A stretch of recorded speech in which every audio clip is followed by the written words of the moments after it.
The Lead. Sponsored by Hospital Discount Pharmacy, Lavish Boutique, Lavish Coffee, Jasper Veterinary Clinic, Jasper Bone and Joint, and Carl Cannon Chevrolet Buick GMC. Well, good day, everyone. Welcome to another episode of The Lead. Filling in for Greg Tinker, I'm your host, Al Blanton. And today we welcome a special guest, the new head football coach at Meek High School in Arley, Daniel Evans. Daniel, how are you, man? I'm good. Happy to be here to talk about the Meek Tigers. Get a little Winston County love in here. That's right. So I know we've talked about that before, about 78. Hey, come on down to That's right. Winston County, come see us. We'd love to get out there. So I'm excited to be in here and talk about them and what we're doing and how it's going. Yeah, well, kind of catch us up on what's going on with the program, talk about what's going on this summer and what's going on with the Meek football team. Well, so for starters, the expectations are huge right now. After last year, us going 10-0 and making it the second round of the playoffs, kind of, heartbreaker to Pickens County. We've got all kinds of expectations, which is great. I tell the kids all the time, if you don't have expectations, you're not doing what you need to be doing. But it's a typical summer. We spend 3 to 4 days in the weight room. June is more of a speed and agility time, conditioning. And then this year for us, one of the things I think we needed to work on was passing. So we've done some 7-on-7 stuff this summer and a team camp as well. So just a typical summer for a high school football team, is where we are. But we're all pretty excited. The kids got the rest of the week off, and we start fall camp on Monday. When do y'all start? Who's your first game? So we're going to have a jamboree with Faultville, it's kind of the way it works now. If you don't really do a spring game, you get a little extra time fall camp, and you can do a jamboree. So we didn't really do any spring. We got kids that play 3 sports. I know places like Jasper and other places that it's not really something they worry about a whole lot, but at our place, the bulk of your athletes play football, they play baseball, they play basketball, so they needed a break. We had a few more than we usually do that have played everything, so we kind of did a few small things during the spring, but we didn't have a true spring practice, and so we'll start Monday, and then in 2 weeks, the 18th, I hope I'm right about that, I'm pretty sure it's the 18th, we'll go to Faultville, do a jamboree. And then we open up the year against a perennial power in Maplesville, as they came to us last year, so we'll go down to them this year. Good. Yeah. When I think back to my coaching career, one of the highlights every step along the way was when I got hired.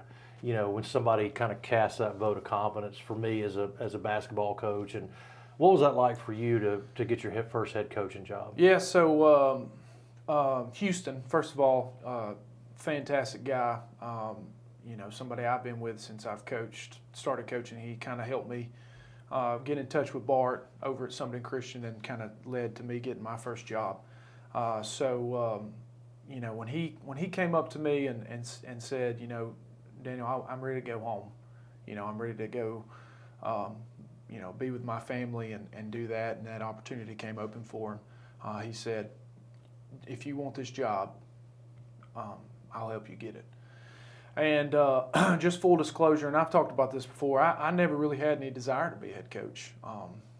I like to teach the kids, be around the boys, and coach football. But the other side of the head coaching stuff was just something that was never really attractive to me, and it kind of kept me from wanting to do that.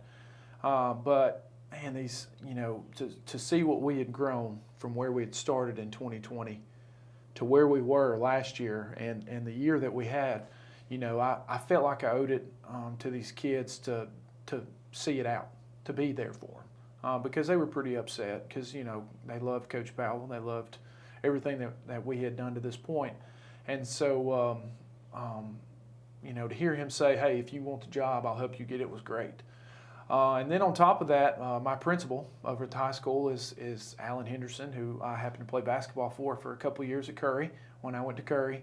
And for him to, come to me and tell me toward the end when it looked like I was going to get the job that, you're the guy for us. We know you're the guy for us. You're going to do a great job. That was awesome because it's just not something that I had ever thought about until I'd gotten into that moment. And I was like, okay, this is actually happening, and there's people that feel like I can do a good job. And all that does for me is just build confidence. I mean, that just helps me feel like, the things that I'm doing as a coach to help these boys grow as young men and be successful is working, and people appreciate that. Let's walk through some different stages of your life. You graduated from Curry in 2009, then you ended up going to UAB. Mm-hmm. What made you want to go into teaching and coaching as a profession? So believe it or not, my wife, Alyssa, we met when I was at Bevel. And at the time, I thought I wanted to be a nurse, which I think is like a prerequisite in Walker County at some point. If you go to college, you feel like you're going to be a nurse. And I took a couple classes and said, no, I don't want to be a nurse. And I I was lost. I helped a little bit in coaching before, not a whole lot before, right after I'd gotten out of school. But Alyssa was coaching volleyball at Walker at the time, Walker. I was going with her a little bit, and we were both headed to UAB, and I don't know, it just kind of struck up a fire watching her coach. Mm-hmm. I had always loved social science, so, being a history teacher was not an issue for me.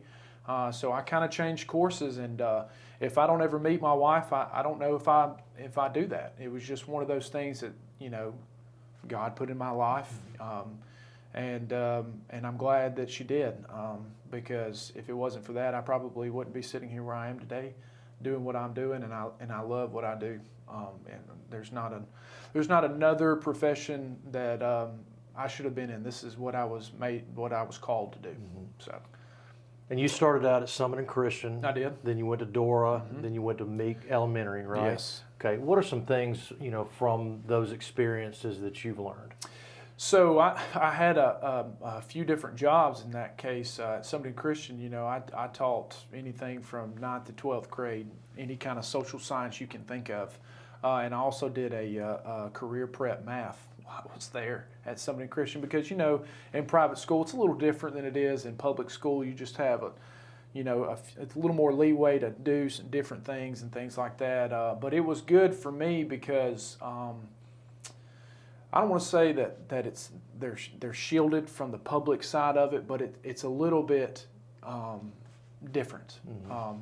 When you're at Summit and Christian as opposed to a public school. Kids were great. They were motivated in the classroom. We turned it around there, 3-7 that first year, and then ended up going, and I'm going to get this wrong, 7-3, I think, and then no pressure. I've forgotten all my records. Yeah, my coaching career. I know we won in the first round, and then lost to Pickens County in the second round of the playoffs. Got to host a playoff game, which was pretty cool. When we went to Dora, same thing, I was in history, 11th grade. There, it was kind of the opposite. Our first year there was really good. Won a lot of games. Ended up going to the playoffs again. Hosted a first-round playoff game, which was really cool. Ended up losing in the second round to a pretty good Sacs team, athletic team. Then we kind of steadily went up to 5A, and then we struggled, and people don't really think about that kind of stuff, but jumping classifications for a team like Cordova or a team like Dora, mm-hmm. or even a team like Jasper, going from 5 to 6A, it's a big deal. Mm-hmm. It's a big deal. It takes you into a different place. We didn't have the depth that we had in our first year and the second and third year, but we worked hard. The kids worked hard, so it was good for us. I think the biggest thing for me I took away from Dora was how passionate they were mm-hmm. about football. They loved it over there. They, Cordova is a big rival for them. Corner's for a big rival for them. It was kind of cool to get immersed in that. One of my good friends, Jason Hamrick, who I'm still really good friends with. talking about those rivalries and stuff. It was pretty cool because you don't think about that when you're in high school. You know, you just think about yours. You don't really think about what everybody else has got going on. So it was really cool to see that. And then when I went over to Meek, same thing. You know, just at Meek Elementary, I was a special ed aide, so it was a little different. But you know, each place has kind of had its own ups and downs. But you know, I've enjoyed all three places pretty good. When you and I talk, I always think back to CrossFit. You know, that's where we met. Yeah. You were working out there, but you were also coaching. You know, you've been doing that for a long time. Am I probably the greatest CrossFitter that you've run across in the last 10 years? No doubt. Yeah. Just, you know, the drive, the athletic ability. I mean, it's just, you know, The hands heart. down. Yeah. That's great. Absolutely. No, I'm joking. And, you know, what I want to ask you about that, I mean, you have been coaching it for a long time. And what is it about that type of workout that sort of appeals to you? I've always enjoyed the team aspect of it, and people like, you know, it's a gym. How's it a team aspect? Well, I mean, you've got in a CrossFit gym, kind of like, you know, these boot camp classes and other things that you have at a regular place. You have just a slew of different people that come in from all different backgrounds, different attitudes, and different stages of where they are when it comes to their fitness.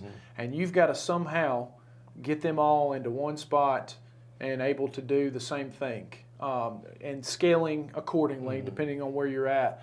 But what you see over time is these classes, and you know this, those CrossFit classes become cliques because they have to come at the same time every day. So you've got people that always come at 5 a.m. You got people that always come at 4. You got people that always come at 5, or so on and so forth. And so to watch that kind of grow as people get used to each other and kind of how they push each other. Like, you know, you are the coach. You have to lead the class. You have to do it a certain way. But at the same time, what you find is that people start pushing each other. And that's awesome. That's what it's all about. You know, is hey, I've come in here out of my comfort zone, because that's what happens most of the time. I've come into this class probably not knowing anybody, or if I do know somebody, it's one person who's asked me to come. And I've taken a big step to come in here and be vulnerable and learn, you know, how to lift, how to run, you know, how to do whatever we're doing that day. And I've basically, you know, put myself out there, and to have somebody reciprocate that and be somebody who can help me along the way, it's really cool to see. When I was doing CrossFit, I mean, I would definitely consider it a hardcore type of workout. You know, I've said many times that outside of Coach Schumacher and Coach Clem's practices, it was the hardest physical activity that I've had really in my adult life. And how has it changed over the past 10 years? So it honestly depends on what gym you're at. I've been to a few different ones, and I've traveled. You know, I've worked out in Frisco, Colorado, which is right outside of Breckenridge, to places like at the beach at Battleship, to Walker County. It just kind of depends on who is the main person in charge about how it is. You know, some places you've got, you know, people in charge, owners and coaches who are kind of hardcore. You know, they're like, hey, listen, we're going to bust it in here. I'm going to, you know, you're going to work hard. We're going to do things safe, but we're also going to give it everything we got. And then you've got other places that I've been with coaches and things that are like, look, everybody's going to go at their own pace. We're a little more laid back.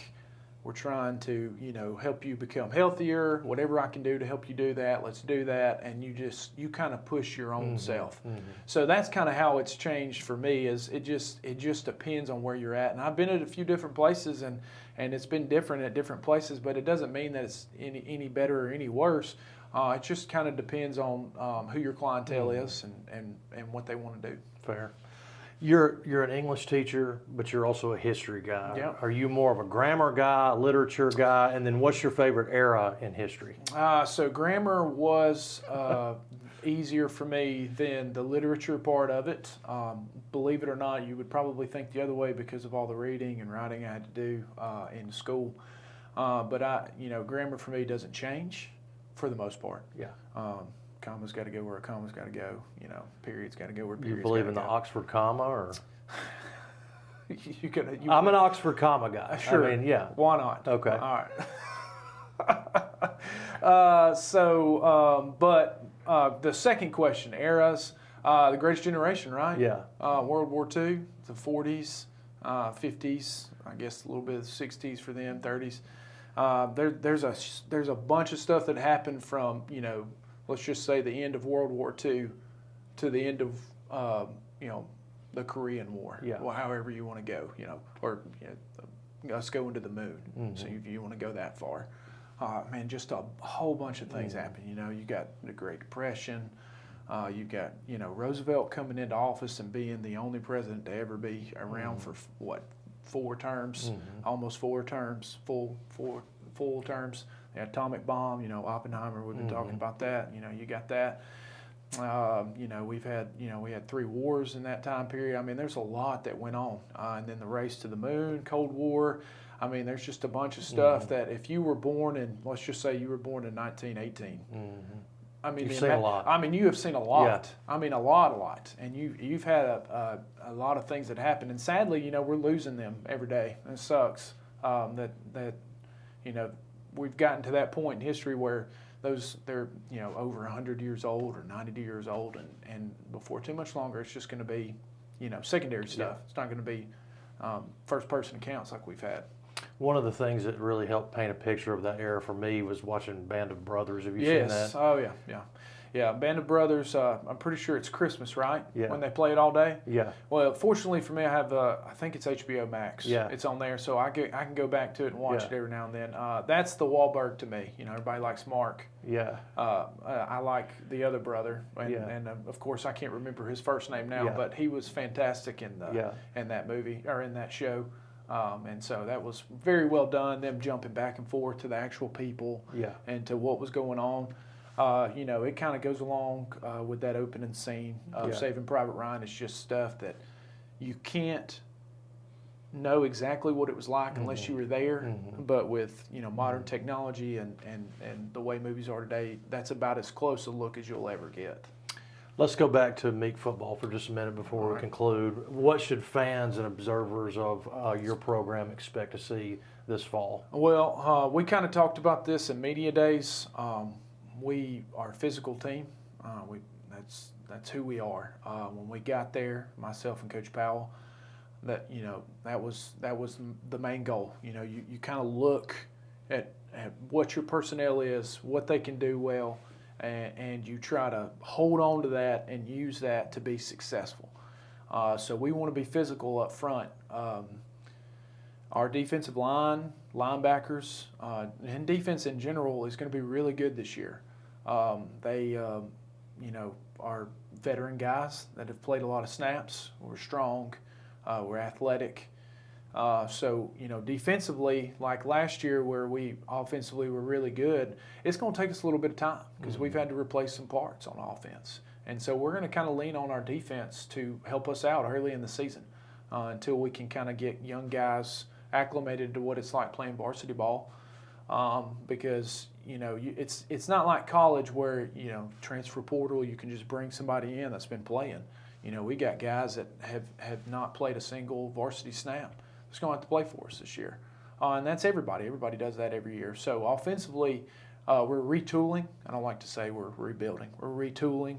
We've got plenty of skilled guys that are going to do well. Our identity is what it is. We're going to run the football. And I don't really care if you know that we're going to run the same plays over and over again. That's just what we're going to do. We're going to be stronger. We're going to push people around. That's what we do. And we're going to rely on our defense early on because they're going to be really good. Off the field, I know that family is a very important thing to you. And one of the things, and probably the turning point in your life, is when you lost your dad at a very young age. Tell us about that and kind of how that's impacted your life. So how I am with the kids that come into my life had a lot to do with that. As a kid,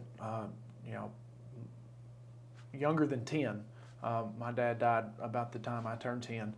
All I can remember is hanging out with him. We were outdoors, we were fishing, we were hunting.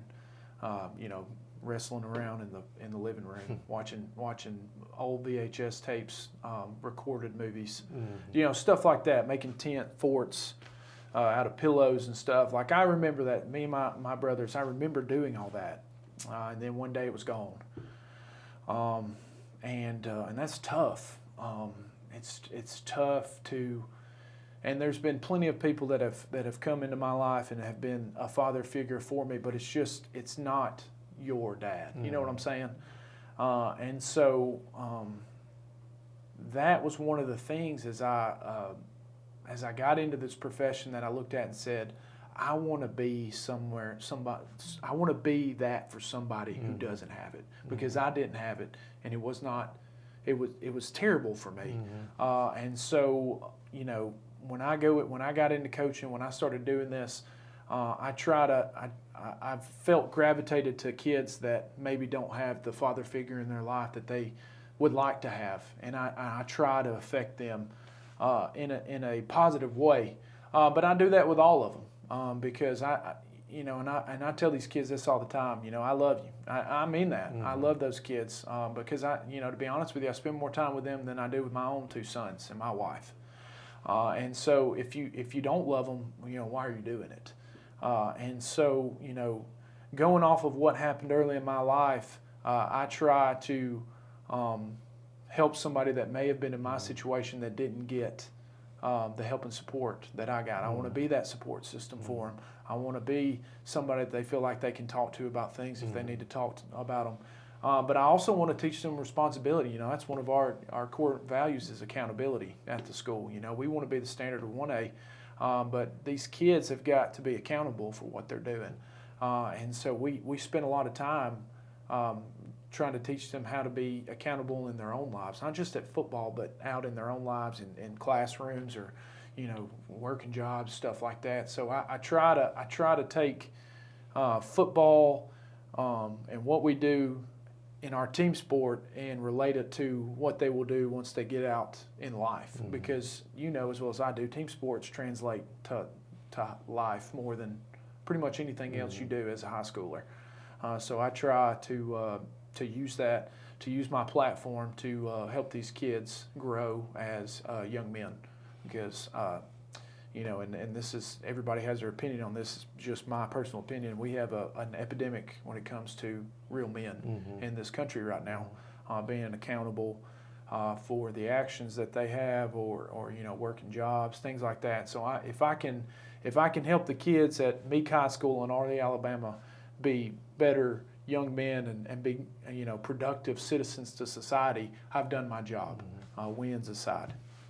Before we finish, we've got to talk about the legend, one of my favorite people in Jasper, your father-in-law, Jim Bunch. Yes. What's that like? What's that relationship So first of like all, for if you? they don't know, Jim Bunch by Jim Bunch, it's the guy that's with the glasses that worked at Hibbett's in the mall for however long and acts like he's known you for his whole life, and when you walk in knows your name and stuff like that.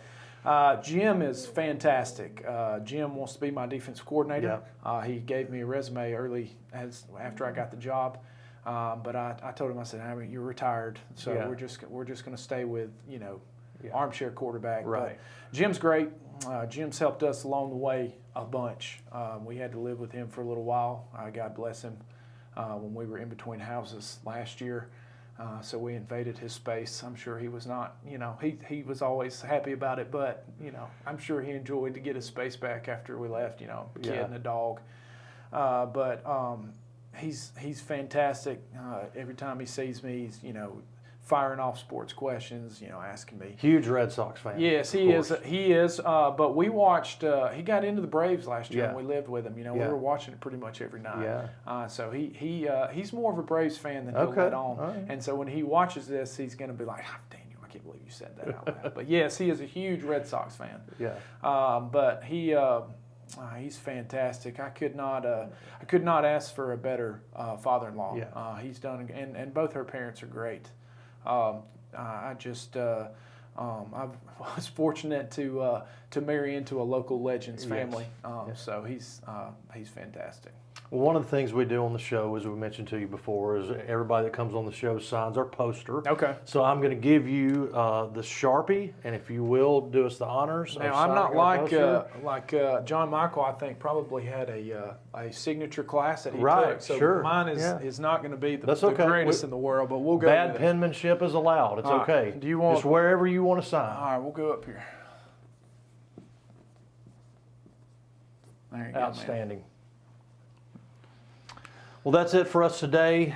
Daniel Evans, we thank you so much Appreciate it, for man. coming on. Thank For you. Daniel and host Greg Tinker, this is Al Blanton. We'll see you next time on The Lead.